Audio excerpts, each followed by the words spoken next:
Degowning. When exiting the clean room, it is important to remove your gowning supplies in a careful and orderly fashion.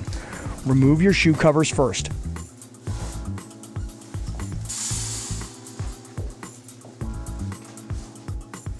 Followed by the gown.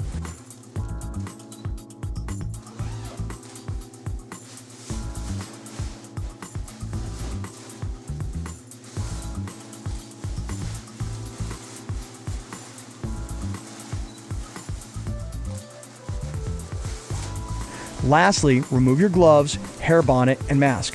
If you are using disposable supplies, place all used materials in the trash can. If the supplies are launderable or recyclable, place them in the appropriate receptacle.